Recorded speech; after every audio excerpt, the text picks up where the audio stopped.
Hello, everyone. Welcome to another episode of Time Added On. My name is Alfredo and And I'm Cristiano Oliveira. Every week, we bring you 5 topics, 2 minutes per discussion. We offer our opinion. First up is Zivkovic.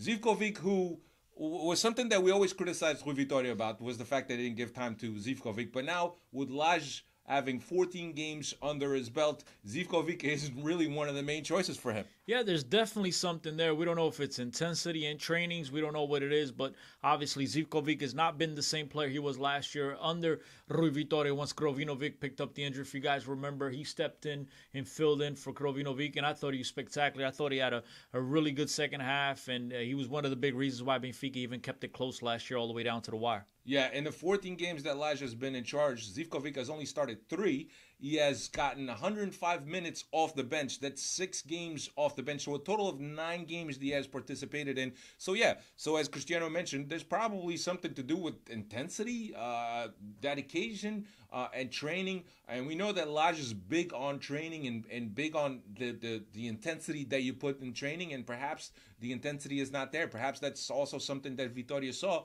But the truth of the matter now is that nobody's really questioning whether Zivkovic is getting minutes in this team under Lage or not. So now everybody's questioning the professionalism of Zivkovic. Well, look, I think a lot of that has to do with the fact that you have Rafa, who's playing absolutely lights out right now. You're not really missing a Zivkovic.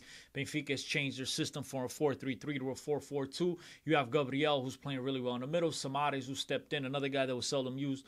And now he's playing, like the Samares we all anticipated when we first signed them way back 4 years ago. And then, you have João Felix up top. Jonas, who's coming in right now, subbing in for Seferovic. So everyone's really hitting on all cylinders. And Benfica's winning games, which at the end of the day is the most important thing, which is to get the 3 points.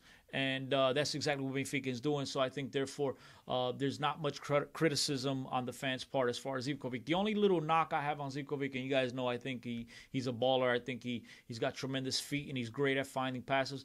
The one knock on his game is he doesn't find the back of the net as much as a guy with his ability should. So maybe that's the reason why he doesn't play out on the wings as much as he should be, because he doesn't score as much as, the other options that Benfica currently have on the roster. PZ's a guy that could score, could assist. Same thing with the Rafas of the world. So I think that might be the only reason. I mean, I mentioned training, and I know we're going over the 2 minutes, but this is my show. I do what the hell I want.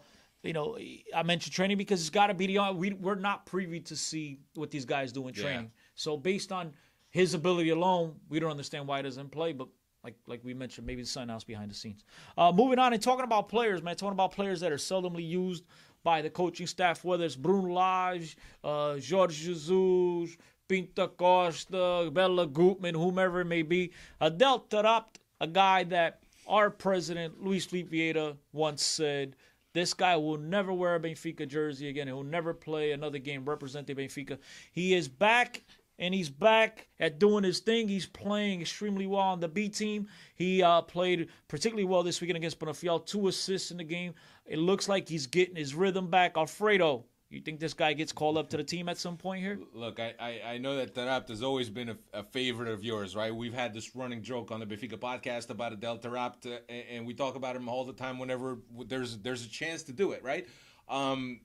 Look, Lage came in, he gave a clean slate to every single player.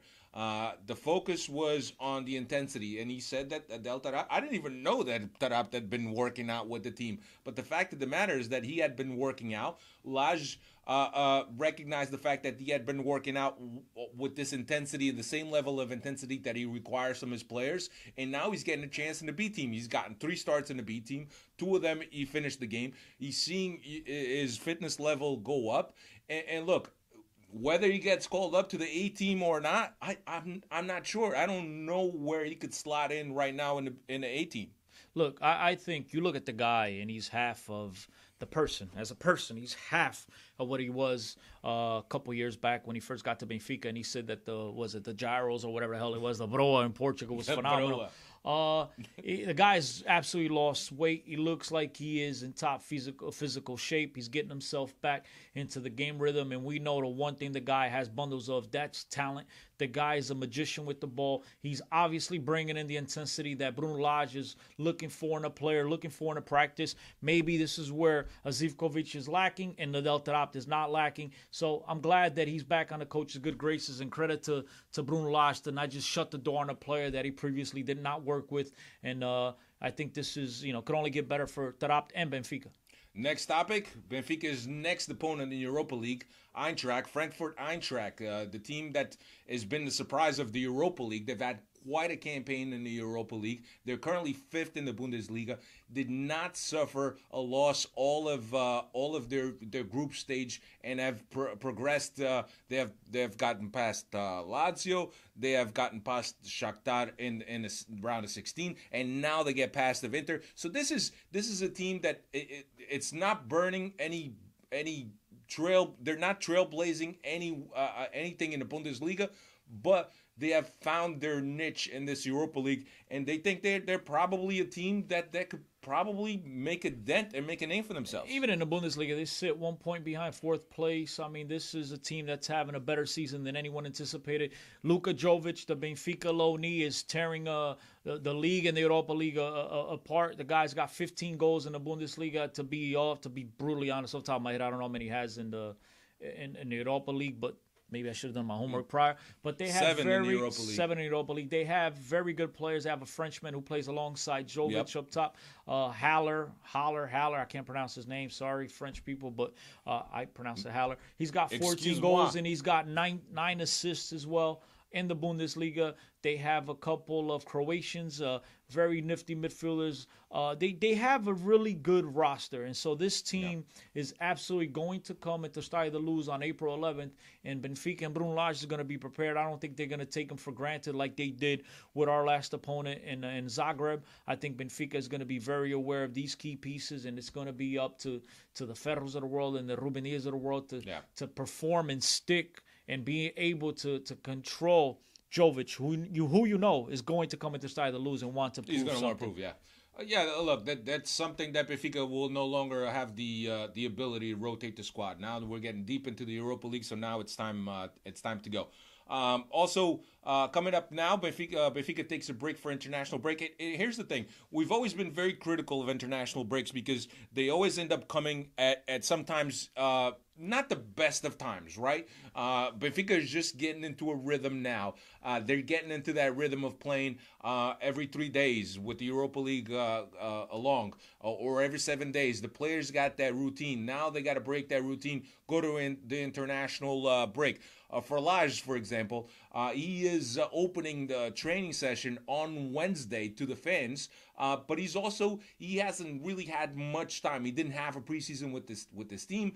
There's still a lot of things that need to work out according to him. It's game by game, practice by practice. So this is probably a welcome thing for him, regardless of being out of 10 players that were called up to their respective 11 to their respective national teams. Look, hats off to Lage, first of all, for opening up training to the fans, and I think Benfica, that's another topic for another day, but I think Benfica is doing well by bringing in the fans and getting them close to the team, even though he is missing a lot of crucial players. Now, there are times when you don't want Benfica or any of your teams, whatever team it is you root for, to stop because they're on a rhythm. Benfica really only had the one slip up against Belenenses. Otherwise, in the Liga, they've been phenomenal under Bruno Lage. But right now, look, this is a welcome break, in my opinion. You have Benfica, who's very thin up top with Jonas and João Felix.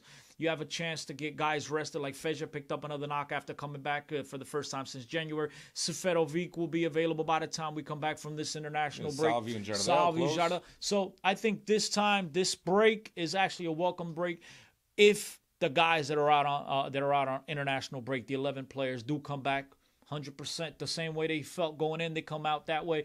I think this will be a welcomed break for Benfica and Bruno Lage. Yeah, and our last topic, and I know that we usually take turns announcing the topics, but I might as well take this one, right? International Champions Cup, as you know, a big prestigious tournament that takes place in both Asia and the Americas. Benfica has been invited again. The fixtures will be announced on the 27th. So opponents and dates and venues will be announced on the 27th for Benfica. We'll find out a little bit more. And Cristiano, you've always been a huge supporter of Benfica's presence in this type of tournament because there's a certain elite of teams that play in this tournament.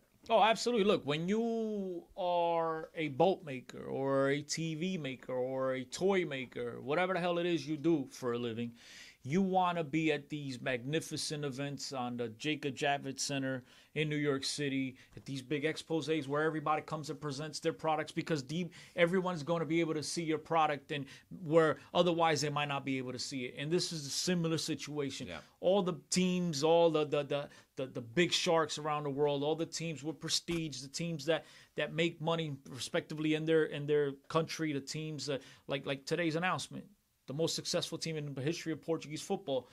Those teams all join up and they partake in this event. I think it's absolutely fantastic that Benfica is once again taking a part in this year's ICC tournament. I think it's an opportunity for Benfica to show their brand of football to the rest of the world, to the otherwise, to the people that just watch the EPL or whatever league it is that they do watch, La Liga. They don't pay much attention to Portuguese football. Yeah. They have an opportunity here to market to those other fans, and I think it's absolutely the right thing to do. I know some of you might be against Benfica playing in these tournaments because you feel they get tired coming into the start of the season. It is what it is. Look, I think you want to play with the big boys, you got to be amongst the big boys.